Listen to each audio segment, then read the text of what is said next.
예. 오늘은 팔복 중의 마지막인 을을 위하여 핍박을 받는 자는 복이 있나니 하는 말씀으로 말씀을 살펴봅니다. 팔복을 공부하면서 맨 마지막인 이 부분에 와서 이 말씀을 대하면 우리는 약간 갸우뚱하는 느낌을 갖게 됩니다. 왜냐하면 팔복을 쭉 따라오다가 팔복이 깊어져서 마지막이다 싶으면 이제 복 중에 복, 최고의 복이 또 나올 것으로 기대를 하게 되는데, 뜻밖에도 핍박이, 박해가 나오게 되다니 참 이건 뜻밖이다, 이런 생각을 하게 되는 것입니다. 복 중에 복이요, 복 중에 절정인 복을 만나리라 생각했는데 핍박에 관한 말씀이 나오니까 의외인 것이죠. 근데 주님은 뭐라고 하십니까? 을을 위하여 핍박을 받는 자는 복이 있다. 우리는 한 번도 핍박이 복이라고 생각해 본 적이 없는데, 그런데 주님은 을을 위하여 핍박을 받는 자가 복이 있다라고 말씀을 하고 있는 거예요. 다시 말해서 복이 있구나, 을을 위하여서 핍박받는 자여, 이렇게 번역할 수 있고, 혹은 또 너희들은 참 행복한 사람이다, 을을 위하여 핍박받는 자들아, 이렇게 말씀하시는 것으로도 우리는 번역을 할 수 있는 말입니다. 여러분, 잘 이해됩니까? 핍박을 받는 사람이 행복한 사람이라고, 핍박을 받는 사람이 정말 너희가 복된 사람이라는 그 말이 잘 이해가 되겠습니까? 잘 이해가 안 되죠. 이게 이해가 되려면 몇 가지 문제가 우리들에게 해결이 돼야 되는데요. 핍박을 받는 것이 어떻게 팔복의 절정일 수 있을까 하는 것도 한번 생각해 봐야 되겠고, 그것이 복의 절정이 되는 건 놔두고라도 아니 핍박받는 상황 자체가 어떻게 복이 될 수 있단 말인가 하는 것도 또한 생각해 봐야 되겠죠. 또 팔복의 과정을 밟아온 사람, 그런 사람은 내면적으로 온유해지고 겸손해지고 또 긍휼의 마음을 갖게 되고, 또 마음이 정리정돈되어서 하나님의 마음을 깊이 보고 이해하게 되는 그런 사람이 되어져서 마침내 평화를 이루어가는 피스메이커로서 살아갈 준비가 된 사람인데, 그런 아름다운 사람의 다음 단계가 느닷없이 핍박을 받는다니 이게 말이 되나 하는 생각을 하게 되는 것이죠. 그러니까 이 의문도 또한 풀어야 하는 것입니다.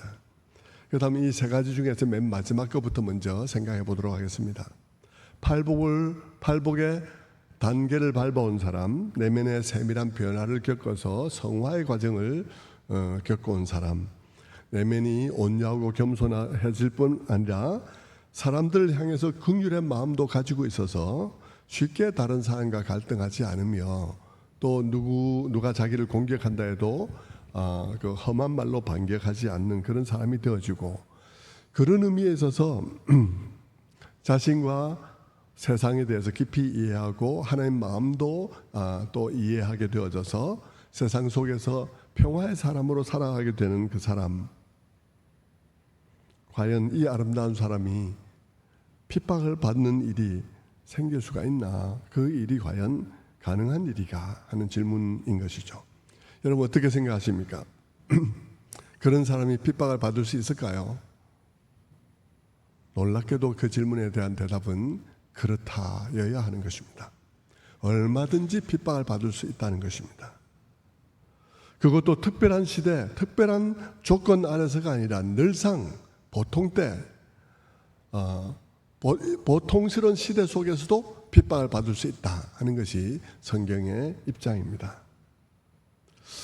안 그럴 것 같지만 사실 그런 거예요. 주일에 화평케 하는 자 얘기를 하면서 정치적인 이데올로기에 관한 얘기를 잠깐 언급한 적이 있었습니다. 뭐라 했습니까? 우리는 우리 시대의 여러 상황을 볼 때마다 화나고 안타까운 것은 수많은 정치적인 리더들이 수많은 말을 하는데 자기를 돌아보지 않고 막 말만 쏟아놓고 있다는 사실이 굉장히 화가 난다 하는 사실을 말씀을 드렸습니다. 우리가 나누어 보았죠.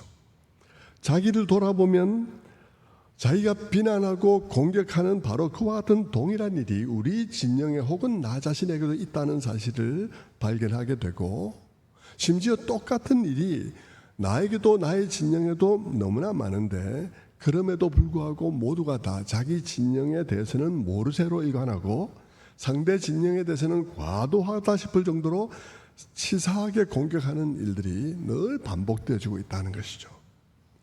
각각 자기를 돌아보면 상대방의 잘못과 같은 잘못이 나에게도 있음을 알게 되고, 그것을 알게 되면 우리가 비난하고 싸우더라도 지나치게 극단적으로 치닫는 일을 하지 않고 솔직한 대화를 나눌 수 있는, 이 싸움의 정도가 좀 극단적으로 치닫지 않을 수 있는데 어느 정도 선에서 서로 이렇게 조정될 수 있을 텐데, 실상은 어떻게 돌아가는 것입니까? 실상은 싸워도 자기는 아무 잘못이 없는 듯이, 상대방은 마치 이 세상에서 존재할 가치가 없는 존재인 것처럼 그렇게 생각을 하게 되고, 그래서 힘이 주어지면 상대방을 무자비하게 불능화시키는 그런 일들을 하고 있는 것이 오늘 우리의 상황이라고 말할 수 있는 것이죠. 그래서 불행한 일들이 반복되고 있는 상황인 것입니다. 그래서 모두가 다 선거에 지는 일이 너무 두려운 것이죠. 지면 온 집안이 그냥 패족이 되니까. 그래서 대립은 갈수록 더 극단적이 되어져 갈 수밖에 없는 그런 상황이 되어져 온 것입니다. 그래서 누군가 그런 상황 속에서 정말 화평케 하는 자, 피스메이커를 자처하고 나서서 이렇게 말한다고 한번 생각해 보십시다. 팔복에 깊이 감동받은 사람, 팔복에 의해서 깊이 자기를 성찰한 누군가가 나서서 자기 당에서 그런 발언을 한다고 생각해 봅시다. 여러분, 당원 동지 여러분, 우리 이렇게는 하지 맙시다. 다른 진영의 사람들에 대해서 이렇게까지 적개심을 가지는 것은 옳지 않습니다. 정치판을 정치 이데올로기의 전쟁터로 만들어서는 안 될 것 같습니다. 왜냐하면 무엇이든지 일단 전쟁이 되고 나면 이제 그 전쟁터에서는 옳고 그름은 중요하지 않고 승리가 가장 중요하고 승리만이 선이 되어서 승리를 위해서 무슨 짓을 하든지 간에 전쟁터에서는 다 정당화되는 것 아니겠습니까? 우리가 그렇게 해서 승리를 얻은들 우리의 그 승리로 인해서 이루어지는 그 사회에 무슨 행복이 있겠습니까? 당원 동지 여러분, 오늘날 보수는 진보를, 진보는 보수를 적으로 여기지만, 그러나 진짜 적은 상대 진영뿐 아니라 우리 안에도 있습니다. 우리 안에 있는 죄에는 고의로 눈을 감고 상대방의 잘못이나 실수에 대해서는 상대방이 잘못을 저지르거나 실수할 것을 기대하면서 그들을 적으로 삼아 싸우는 싸움은 이겨봐야 무슨 실익이 있겠습니까? 그러므로 우리 당원 동지 여러분, 우리 조금 더 상식적이 됩시다. 이 갈등을 전쟁의 차원으로 만들지 맙시다. 우리는 서로 적이 아닙니다. 각자 살아온 경로가 다를 뿐입니다. 나 아닌 다른 사람이 살아온 삶의 여정 속에서 그들이 겪었던 슬픔과 아픔, 그리고 상처, 그리고 그로 말미암아 그들이 내린 삶의 결론들을 진실한 결론으로 받아줍시다. 그리고 존중합시다. 우리 중에 누구도 그들이 살아온 여정 속에서 경험했던 그 경험과 상처들을 부정하거나 그들이 그런 삶을 살았음에도 불구하고 나처럼 똑같은 느낌을 가져야 된다고 강요할 권리는 누구에게도 없습니다. 라고 누가 말했다 칩시다. 어쨌든 말마다 옳은 소리를 했다 칩시다. 그러면서 우리에게 필요한 것은 최선을 다해서 무례하지 않게 상대방을 설득하는 것이요, 각자 우리에게 중요한 것은 자기의 진영을 정화하는 일이 중요한 것입니다. 상대방을 공격하고 비난하는 것만큼이나 우리의 진영 안에 있는 악을, 우리 진영 안에 있는 모순을 치열하게 정화하도록 합시다 라고 누가 얘기를 했다 칩시다. 여러분, 반응이 어떨 것 같습니까? 아멘. 반응이 아멘이 아니고요, 반응은 그 당원들이 다 나서서 비난할 거예요. 그렇지 않습니까? 그게 현실이지 않습니까? 다 네가 뭐냐 이러고 네 색깔이 뭐냐 이러고 막 달려들지 않겠습니까? 성도 여러분, 우리는 세상에 대해서 착각하고 있습니다. 우리는 세상이 옳은 것을 말하며 바른 것을 말하면 세상이 환영하고 따를 것이라고 생각하지만, 그러나 실상 세상은 그렇지 않다는 거예요. 세상은 그렇게 선하지 않다는 것이 성경의 입장입니다. 세상은요, 웬만한 선은 좋게 여기지만 진정한 선은 좋게 여기지 않습니다. 웬만한 선은 그저 나보다 조금 더 나은 사람이네 그러면서 좋게 생각하지만, 참된 선은 세상은 미워하는 것입니다. 그 정도의 발언도 받아들일 수 없는데, 만약 우리가 변화되어서 예수님의 가르침을 급진적으로 따르게 된다면 세상은 어떻게 할까요? 세상은 우리를 미워하게 되어 있는 것입니다. 특별한 세상에서만 미워하는 게 아니에요. 모두가 미워하고, 보통 때 이 세상이 그런 사람들을 미워하고, 심지어는요, 세상만 미워하는 것이 아니라 교회 안에 있는 명목적인 신앙생활을 하는 그저 그런 신앙생활을 하는 사람들로 다 나서서 미워할 것입니다. 아니, 너 신앙생활 왜 그렇게 급진적으로 하는 거야? 예수님을 그렇게 급진적으로 따르면 너무 불편한 건 아니야? 뭐 그러면서 교회에 있는 사람들조차도 그런 사람들을 경계하고 미워하고 하게 되는 것이죠.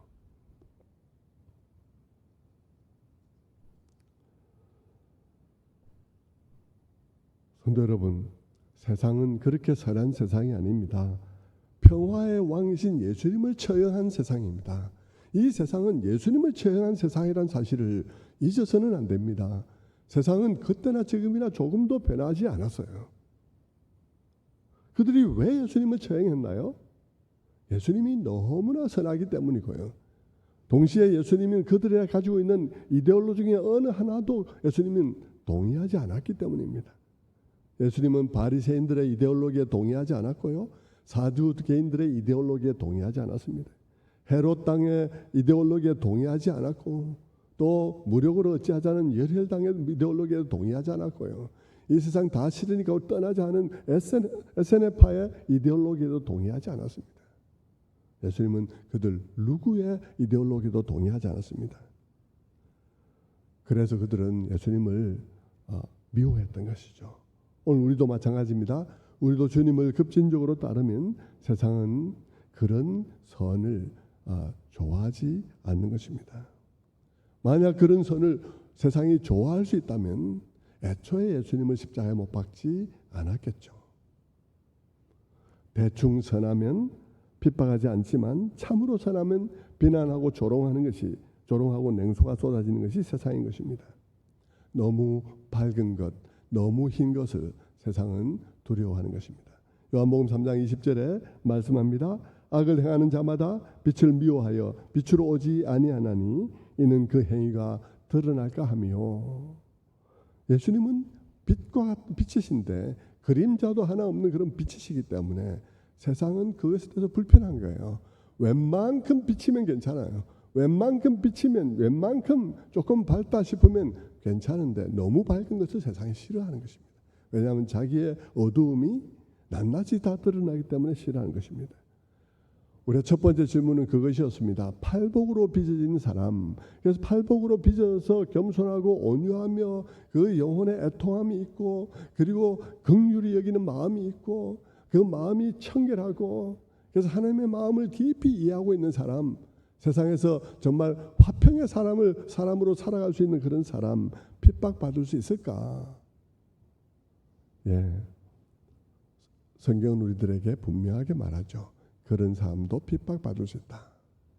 그것이 깊이 진행될수록 오히려 핍박받을 수 있다. 무릇 경건하게 살고자 하는 자는 핍박을 받으리라 한 말과 같이, 정말 그 속에 성화가 깊이 진행되어지면 세상에서 또한 미움도 받을 수 있다. 왜냐하면 성화된다는 것은 예수님을 닮아가는 것인데 예수님이 세상에서 처형당했기 때문인 것이죠.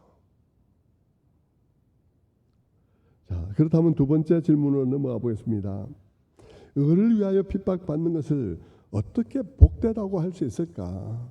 자, 이런 사람, 정말 팔복의 과정을 통해서 깊어진 그 경건의 깊이가 깊어진 사람, 변화의 깊이가 깊어진 사람, 그런 사람도 세상에서 핍박받을 수 있다는 것도 알겠는데 그렇다면 을을 위하여 핍박받는 것을 어떻게 복되다고 말할 수 있을까 하는 것을 생각해 봐야 합니다. 심지어 기뻐하라고까지 본문은 말하고 있는데요. 조금 전에 말씀을 드렸듯이 을을 위하여 핍박을 받는 자는 복이 있다는 말은 그렇게도 번역될 수 있다 그랬죠. 복이 있구나 을을 위하여 핍박받는 자들이여, 혹은 행복하구나 을을 위하여 핍박받는다히여 하는 그런 말로 번역될 수 있다 그랬습니다. 어째서 그런 사람들은 복을 받은 사람이고 어째서 그런 사람들은 이미 행복한 사람들이라고 말할 수 있을까요? 성도 여러분, 이런 말은 아무에게나 이해되고 아무에게나 성립되는 말은 아닙니다. 이 말이 이해되고 정말 그렇지 하고 아멘 하고 그것을 받을 수 있으려면 서로가 분명하게 그 말을 하는 사람과 아멘하는 사람 사이에 성립하는 분명한 공통된 이해, 공통된 전제가 있어야만 이 말이 이해가 될 수 있습니다. 그것은 그 사람 모두가 다 하나님이 정말로 살아계신다는 것과 그리고 그 나라가 확실함과 그리고 그 나라의 영광스러운 완성에 대해서 확신을 하고 있어야 돼요. 그것을 확신하고 있어야 박해를 받는 것에 대해서 복이라고 말하고 어쩌고 하는 얘기가 그 다음에 얘기가 가능한 것이지, 그 하나님이 확실하지 않고 그 나라가 확실하지 않고 그 나라가 영광 중에 완성될 것이 확실하지 않다면, 그렇다면 여러분 이런 말은 아예 성립이 안 되는 말이 되고 말 것입니다.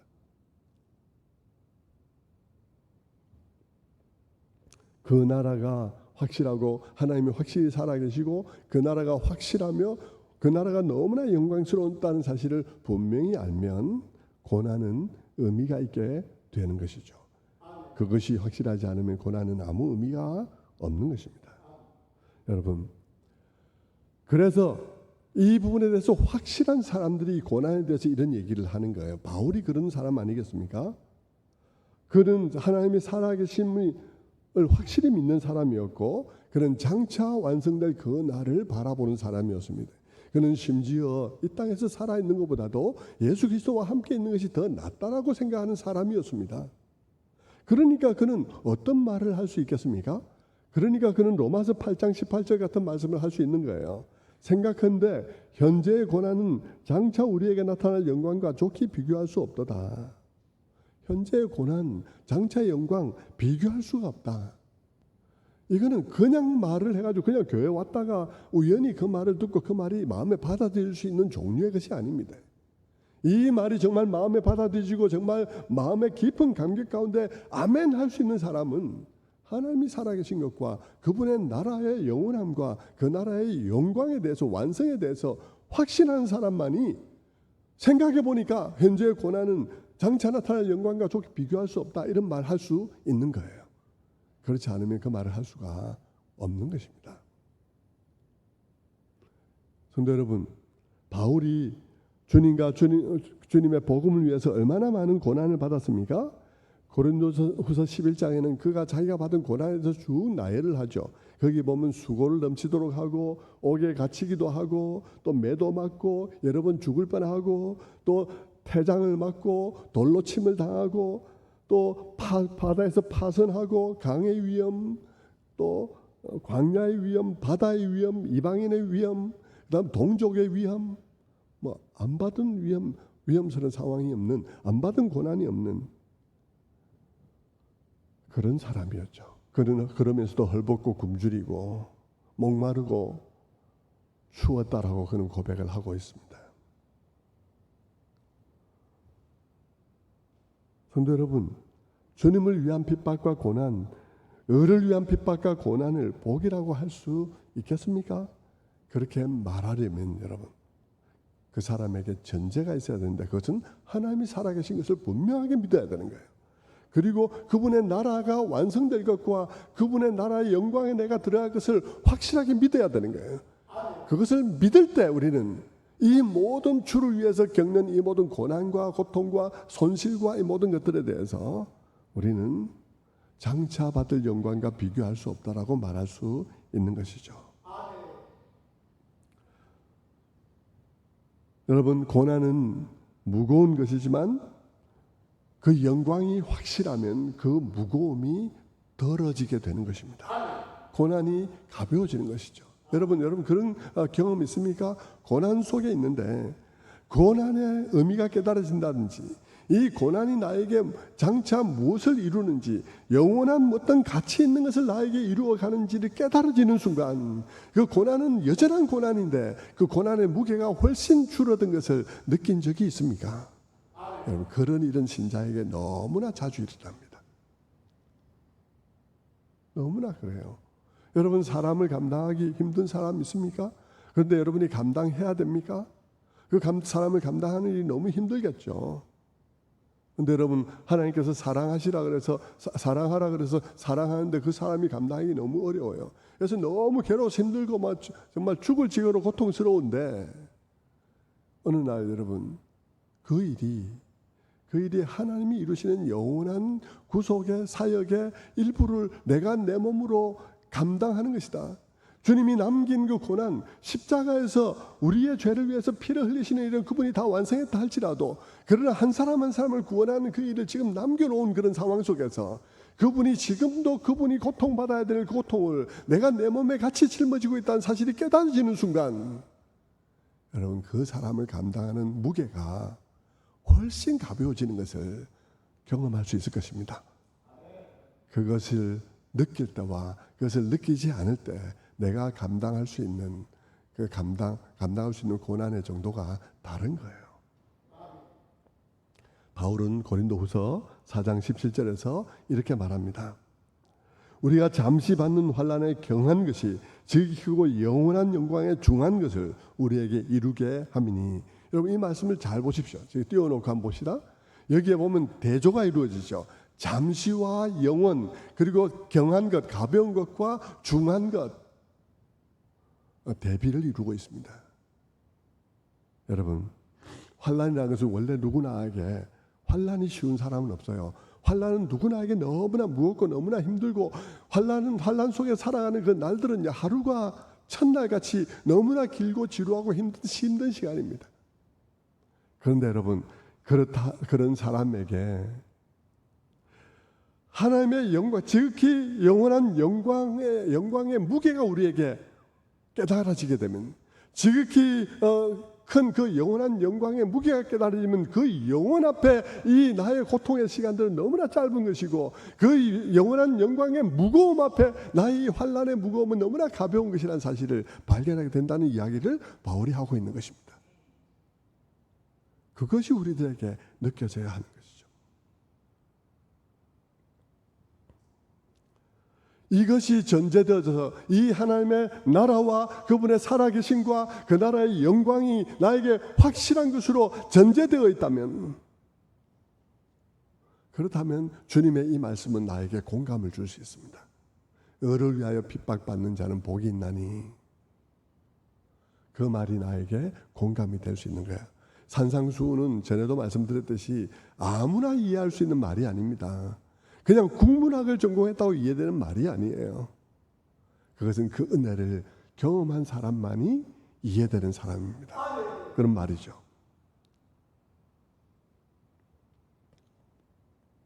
그렇다면 여러분 이제 여러분이 그것이 이해됐다면 의를 위하여 핍박받는 자는 복이 있나니 이 말을 생각해 볼 수 있는 기반이 마련된 거예요.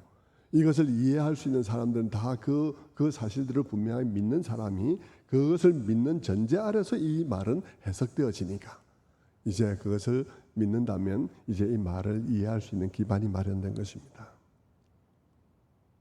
주님은 왜 의를 위하여 핍박받는 자가 복되다, 그런 자가 행복한 자라고 말을 하고 있을까요?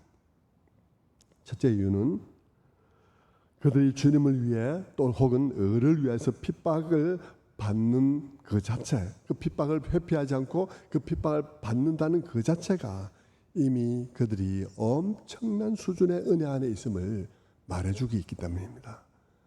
그들이 그 핍박을 회피하지 않고 내가 교회를 다니는 정도의 사람이 아니라 내가 교회를 다니는 사람뿐 아니라 내가 주님의 나라를 위해서 헌신도 하고 희생도 하고 더 나아가서 애매한 그런 고난과 핍박도 내가 감당하는 정도가 되어졌다면 그것은 이미 나에게 주어진 은혜가 상당하다는 사실을 그것이 말해주고 있다는 것이죠. 왜냐하면 의를 위해서 또 주님을 위해서 핍박을 받는 것은 그저 되는 일이 아닌 것입니다. 그런 일은 타고난 기질로 되어지는 게 아니에요. 저 사람이 좀 독종이니까 저 사람이 좀 더 잘 감당할 거야. 그런 정도로 되는 일이 아닙니다. 그것은 특별한 은혜로만 가능한 거예요. 만약 내가 지금 주님을 위해서 핍박을 각오할 뿐 아니라 실제 그런 핍박을 감수하고 있다면 그것은 무엇에 대한 증거냐면 내가 지금 팔복 중에서도 최고의 단계까지 내가 지금 복을 받고 있다는 사실을 증거해주고 있다 이 말입니다. 그저 나의 죄를 보면서 그 나의 영혼의 가난함을 그렇게 경험하고 그리고 그 나의 죄의 비참함, 죄의 결과의 비참함을 보면서 눈물을 흘리는 정도가 아니고 말입니다. 그것을 넘어서서 주님을 위해서 또 그분의 의를 위해서 그분이 보여주신 의로운 삶을 위해서 핍박을 받을 정도가 됐다는 것은 그가 이미 하나님께 많은 복을 받았다는 사실을 말해주는 것이니 주님은 그렇게 말씀하시는 것이죠.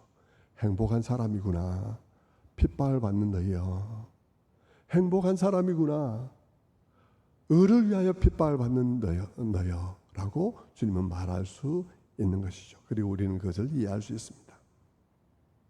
또 의를 위하여 핍박을 받는 자가 복된 두 번째 이유는 주님은 말씀하십니다. 천국이 저희의 것이기 때문이다 라고 말을 하고 있습니다.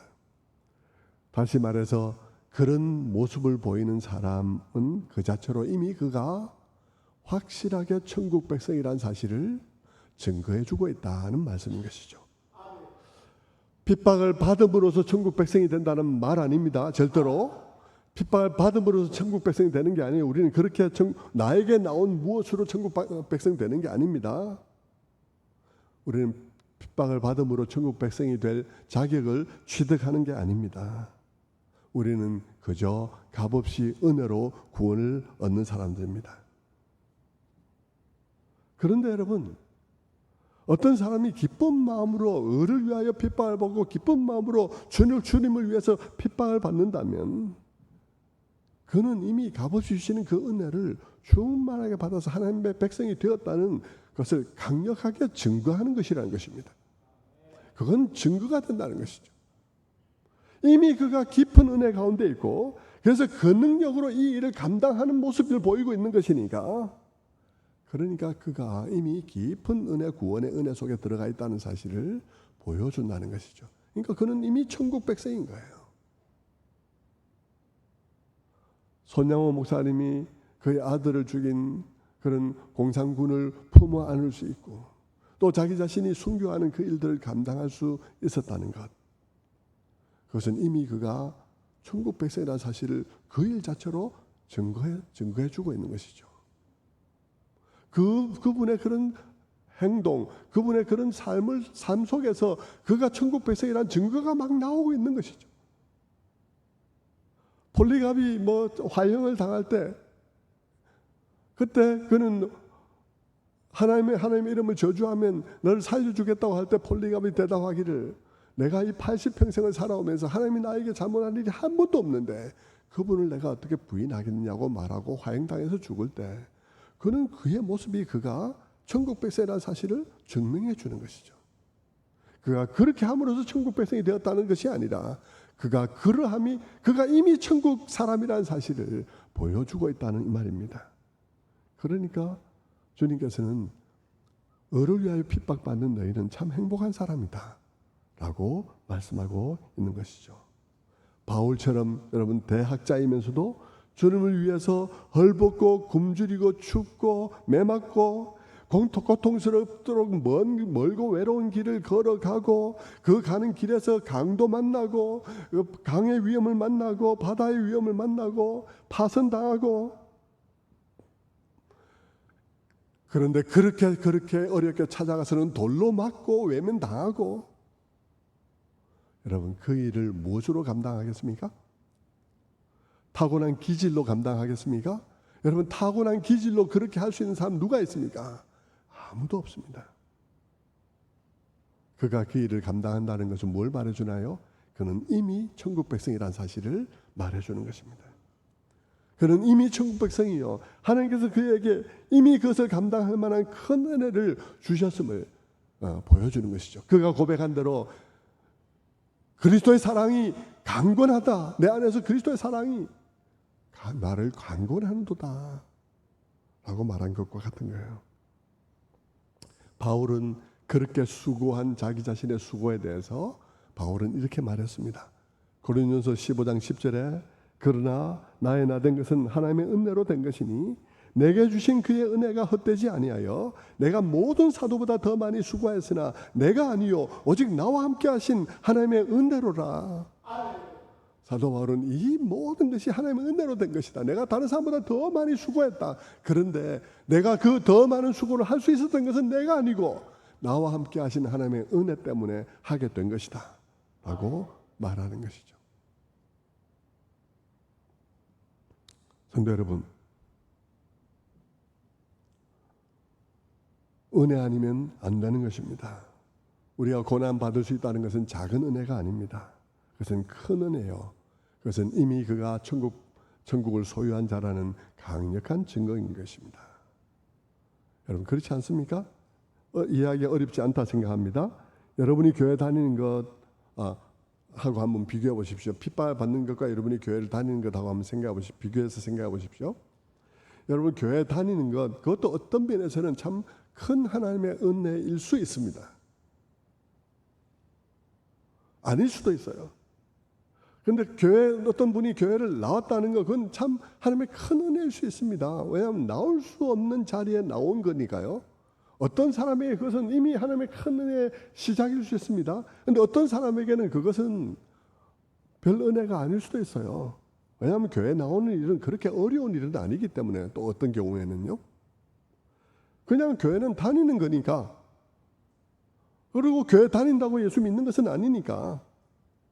그러니까 우리는 뭐라고 말할 수 있습니까? 교회 다닌다고 그들이 다 천국 백성이라고 말할 수는 없어요. 왜냐하면 교회 다니는 것은 어떤 경우에는 큰 하나님의 은혜이지만 어떤 경우는 그냥도 나올 수 있는 것이니까, 그것만 가지고는 그가 참 천국 백성이라고 말할 수는 없는 거죠. 그런데 여러분, 교회에 나왔는데 여러분, 말씀을 듣다 보니까 그 사람이 심령이 가난해졌다. 그 사람이 갑자기 자기의 죄를 깨달으면서 내가 살아온 삶들이 이렇게 비참한 삶이었단 말이냐, 이렇게 비천하고 가련하고 추악한 삶이었다고 그러면서 눈물을 흘린다면, 그렇다면 그것은 하나님의 더 큰 은혜라고 말할 수 있겠죠.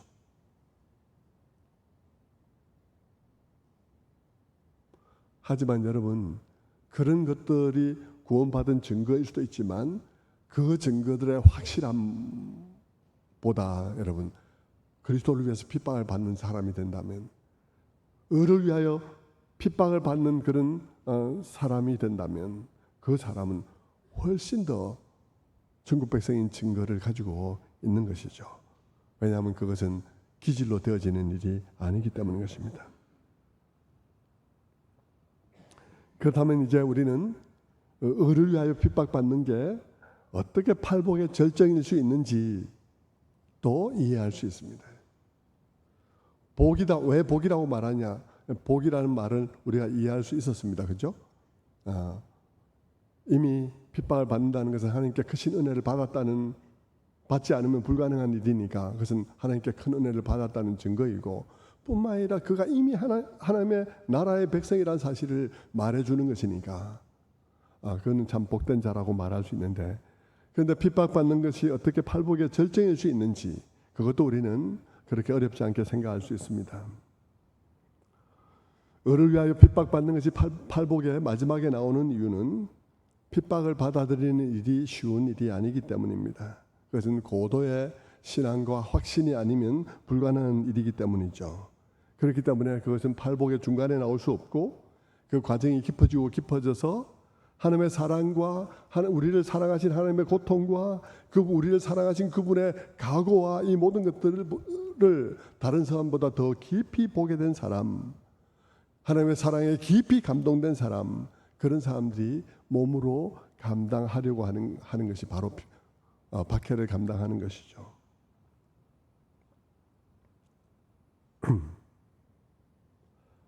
골로새서 1장 24절에 있는 말씀처럼 나는 이제 너희를 위하여 받는 괴로움을 기뻐하고 그리스도의 남은 고난을 그의 몸된 교회를 위하여 내 육체에 채우노라 라고 말한 사도 바울처럼 그렇게 깊어져서 고난을 감당하는 사람이 되는 것입니다. 핍박을 감당하는 데에는 그만큼 그것을 감당할 만한 신앙의 확립 과정이 필요한 것이죠. 그래서 그것은 팔복의 맨 마지막에 나오게 되는 것입니다. 신자 안에 형성되어지는 신앙적 특징, 신앙인의 특징의 최고의 특징일 수밖에 없다는 것입니다. 그리고 또 우리가 이 상황에서 생각해 봐야 할 것은 이 핍박을 받는 자라는 이 복이 팔복의 맨 마지막에 포함되었다는 것과 관련해서 우리가 기억해야 될 것은 이렇게 주님께서 말씀하신 것으로 보아서 핍박은 그리스도인들에게 반드시 오게 되어 있는 그런 피할 수 없는 것이라는 것을 말해주고 있다는 것이에요. 그것이 팔복에 이 핍박이 포함된 것은 바로 그것을 암시하고 있습니다. 왜냐하면 여러분 팔복의 다른 7가지 복들을 한번 보십시오. 팔복의 다른 7가지 복들, 심령이 가난한 것, 그리고 자기 죄의 비참을 보면서 애통하는 것, 마음이 온유해지는 것, 의를 갈망하는 것, 그리고 긍휼히 여기며 마음이 청결해지고 평화의 사람이 되는 것, 이 모든 것들은요 모든 그리스도인들에게 반드시 일어나는 일입니다. 그렇지 않습니까? 모든 그리스도인들은 다 은혜 받게 되어 있고 모든 은혜 받은 그리스도인들은 다 심령이 가난하게 되어 있고 다 자기 죄로 애통하게 되어 있고 다 어느 정도 온유함으로 나아가게 되어 있고 긍휼히 여기게 되어 있고 다 그렇게 되어 있죠. 다 모든 것이 다 그렇게 이루어지게 되어 있다면 팔복의 8번째 것, 의를 위하여 핍박을 받는 것, 그것만 모든 사람에게 일어나지 않는 것이라고 말할 수는 없는 거예요. 이것도 또한 모든 사람에게 사실은 일어나게 되어 있는 것입니다. 디모데후서 3장 12절에 있는 말씀처럼 말입니다. 무릇 그리스도 예수 안에서 경건하게 살고자 하는 자는 박해를 받으리라. 정말 하나님 앞에서 신앙적으로 살려고 하는 사람은 박해를 받게 되어 있다는 것입니다. 근데 우리의 삶 속에 박해가 없다면 많은 사람들이 그래 너만큼만 신앙생활을 하면 돼, 너처럼 신앙생활을 해야지, 남들처럼 그렇게 별나게 하면 안 돼, 너처럼 하면 그게 딱 보기 좋아, 이렇게 말하면 성경 우리에게 뭐라고 그러는지 아십니까? 모든 사람에게 칭찬을 듣는 자는 화가 있다. 모든 사람에게 칭찬 듣는 자는 화가 있다.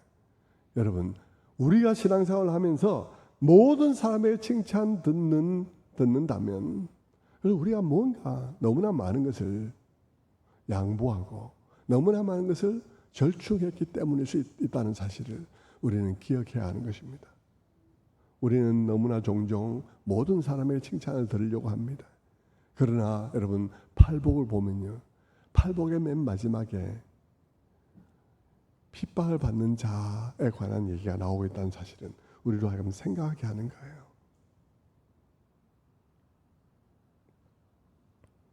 물론 여러분 이 핍박은 아무렇게나 행동함으로써 받는 핍박을 의미하는 것은 아닙니다. 우리가 예수를 믿더라도 뭐 성질을 버리지 못해갖고 성질 때문에 핍박을 받는다든지, 아니면 예수를 믿더라도 균형을 잘 생각해서 우리가 어떤 일에 치우침이 없이 올바른 그 깨달음을 가지고 신앙생활을 하지 않음으로 말미암아 박해를 받게 된다든지 그런 것들을 의미하는 건 아닌 것이죠. 우리가 정말 좋은 깨달음을, 올바른 깨달음을 가지고서 그렇게 살아감으로써 그럼에도 불구하고 핍박을 받는 것을 의미하는 것입니다. 여러분, 우리가 정말 그리스도 안에서 변화되어져 가면 모든 사람들에게 칭찬을 들을 것이라는 착각을 하는데 성경은 그렇게 말하지 않습니다. 우리는 모든 사람들에게 비난받지 않으려고 노력해야 하지만 그러나 그것 자체가 목표가 되어서는 안 됩니다. 모든 사람에게 아무에게도 비난받지 않기 위해서 내가 모든 것을 절충해야 되는 것은 아닌 거예요. 우리는 정말 그리스도의 말씀에 따라서 살아감으로써 사람들에게 칭찬 듣고 빛이 되고 소금이 되기 위해서 살아가야 하는 것이지만 그런 것으로 살아가야 하는 것이지만 그러나 여러분, 우리의 목표가 모든 사람들에게 칭찬 듣는 것일 수는 없다 이 말입니다. 우리는 그리스도를 미워한 세상, 그 세상에 속한 사람들이 우리를 미워할 수 있다는 사실을, 어떤 점에서 우리는 아무리 최선을 다해도 예수를 미워하는 자들에 의해서 미움받게 되어 있다는 사실을 우리는 기억해야 합니다.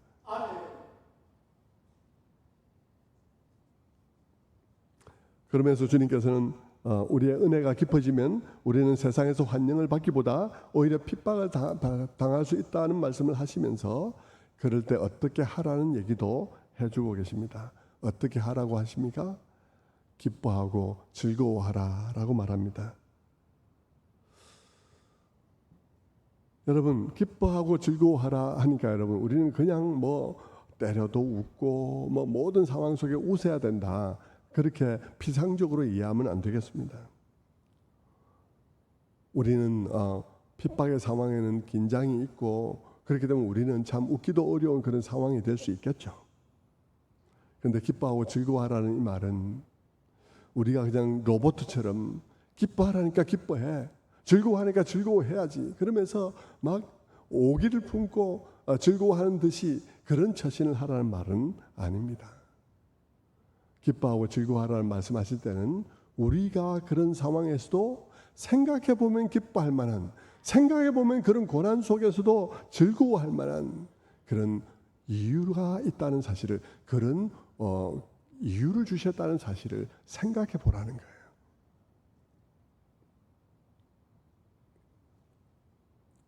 우리를 로봇으로 지으신 것이 아니라 우리를 이성적인 존재로 지었으니까 기뻐하라고 할 때는 기뻐할 만한 이유가 우리에게 주어진 거예요. 항상 기뻐하라. 그렇게 말했다면 우리가 항상 기뻐할 만한 충분한 이유가 우리에게 주어졌다는 거예요. 그러니까 항상 기뻐하라는 말을 들으면 우리가 그냥 로봇처럼 기뻐하려고 하는 것이 아니라 항상 기뻐해야 될 이유가 우리에게 어떤 것이 주어져 있는지를 우리는 탐구해야 되는 거예요. 성경 속에서 그것을 발견해내야 하는 것이죠. 그리고 그것을 소유함으로써 여러분, 우리는 항상 기뻐할 수 있는 사람이 될 수 있는 것입니다. 주님께서는 여기서 기뻐하고 즐거워하라면서 무엇으로 기뻐하고 즐거워하라고 말씀하십니까? 12절 말씀입니다. 마태복음 5장 12절. 기뻐하고 즐거워하라. 하늘에서 너희 상이 큼이라. 너희 전에 있던 선지자들도 이같이 핍박하였느니라. 기뻐하고 즐거워해야 될 이유는 두 가지예요. 하나는 이런 자들에게 하나님으로부터 상급이 있다는 것입니다. 성도 여러분, 우리는 그 상급이 뭔지 몰라요. 우리는 상급에 대해서 잘 이해하지 못합니다. 그냥 우리는 하나님께서 상급이 있다라고 말하니까 뭔가 차이가 있으리라고 생각이 드는데, 그런데 우리는 그 생각하면 머리가 조금 아파지죠. 상급을 많이 주는 사람이 있고 적게 주는 사람이 있으면 천국 가도 이런 격차가 있다는 말인가?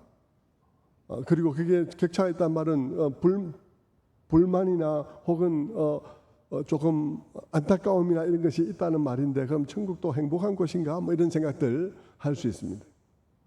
그런데 우리는 사실 몰라요. 이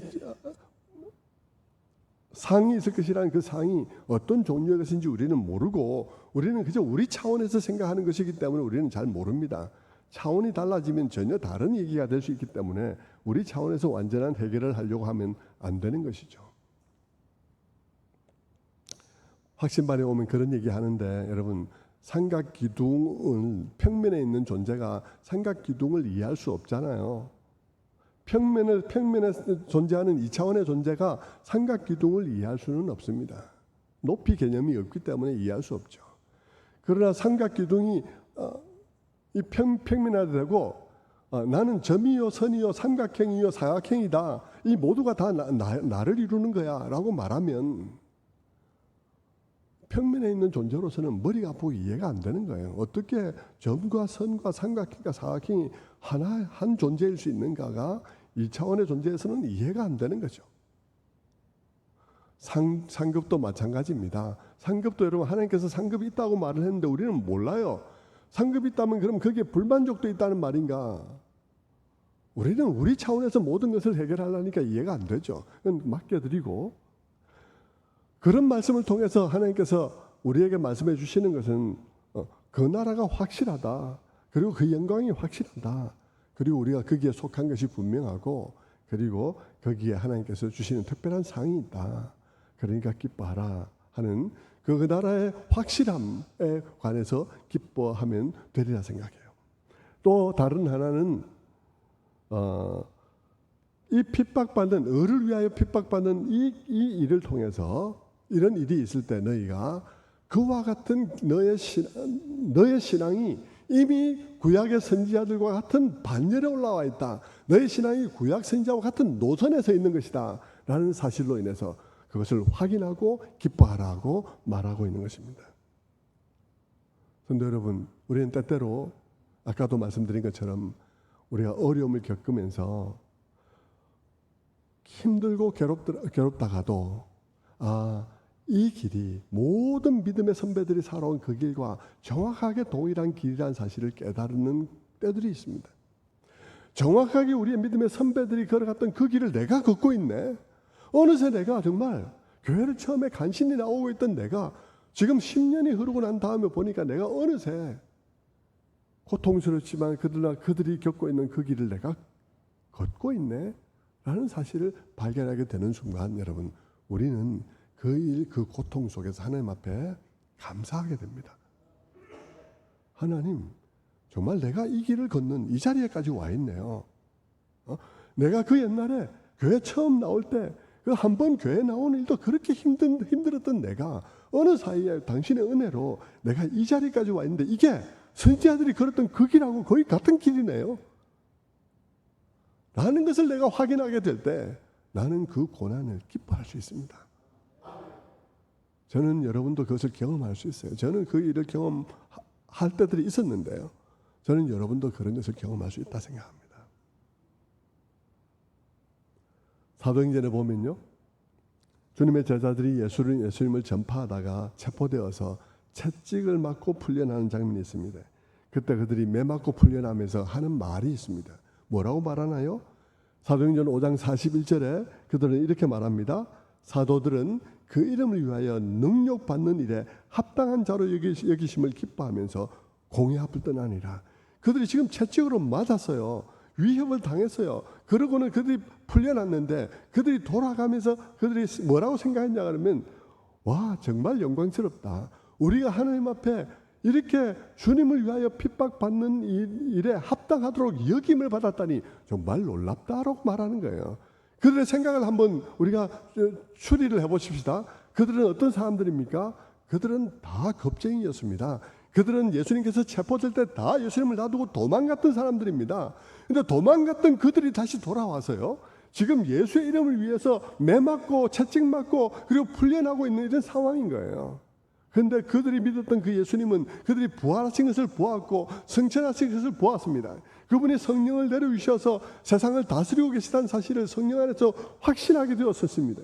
그 모든 것이 확실한데 지금 자기들이 어떤 자리에 와 있냐 그러면요, 도망갔던 그 제자들의 자리가 아니라 지금 그 예수님을 위하여 핍박받는 자리에 와 있으니까 하나님께서 우리를 그 예수를 위해서 핍박받기에 합당한 자로 여기셨다는 말 아닌가. 그래서 나에게 이 일을 맡기신 것 아닌가 하고 기뻐하게 되었다 이 말입니다.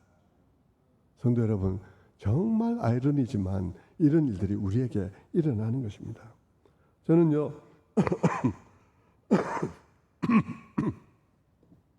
우리 다른 어떤 목사님들이 며칠 전에도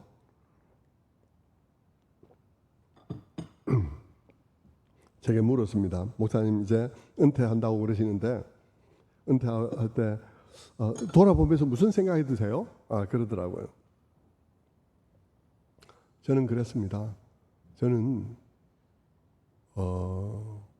어떻게 보면 편하지 않은 목회를 했고요. 어떻게 보면 참 편한 목회를 했다고 생각해요. 편하지 않은 목회를 했다 하는 것은요, 다른 사람은 부임해서 그냥 목회를 하는데 저는 개척했고요. 개척해서 개척교회 하다가 부임을 했고요. 부임을 했을 뿐만 아니라 이제 부임도 개척도 아닌 합동을 했어요. 그 합동을 했는데 두 교회가 너무나 다른 교회를 합쳐가지고 하나가 되었습니다. 근데 저는 때때로 돌아보면서 힘든 시간들도 참 많았지만 그런 어떤 점에서 하나님께서 그 일을 나에게 맡겨주시다는 건 참 영광스러운 일 아닌가? 하나님께서 그 어려운 일을, 남들 다 어렵다고 하는 그 일을 내게 맡겨주셨다는 것은 참 감사한 일이다. 그런 생각들이 너무 많이 들어요. 제자들 그거보다 훨씬 더한 거죠. 그들은 예수님이 살아계신 것과 부활하시고 승천하신 것과 그분이 성령으로 다스린 것을 확실하게 알게 되었을 때 그 주님을 버리고 도망갔던 자기들을 불러서 고난받는 자리에 그들을 세워주시고 그분을 위해서 고난받도록 하셨다는 것은 자기들이 이 어려운 일들을 감당할 수 있는 자로 여겨주신 것 아닌가. 그러면서 그들이 감사했다 이 말입니다.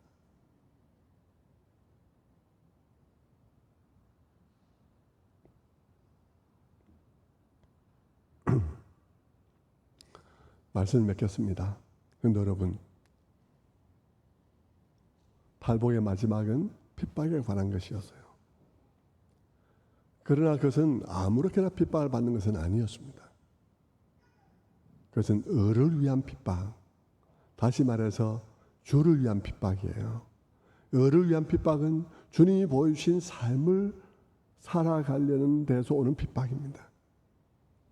그분이 죄를 미워하시고 불의를 저지르는 자를 미워하시면서도 그러나 그럼에도 불구하고 그 불의를 저지르는 자들 속에 있는 죄의 종된 상황, 그래서 그 죄의 종된 상황에서 벗어날 수 없는 그들의 무기력함과 무능함의 상황들을 불쌍히 여기시고 그들의 그 무능함에 공감하시며 그들을 구원하시길 원하셨던 그 의로우심, 공의와 정의에 어우러지신 그 모습들을 보면서 을을 위해 그 의로운 삶을 따라가는 삶을 살면서 핍박을 받는 것을 의미하는 것이죠.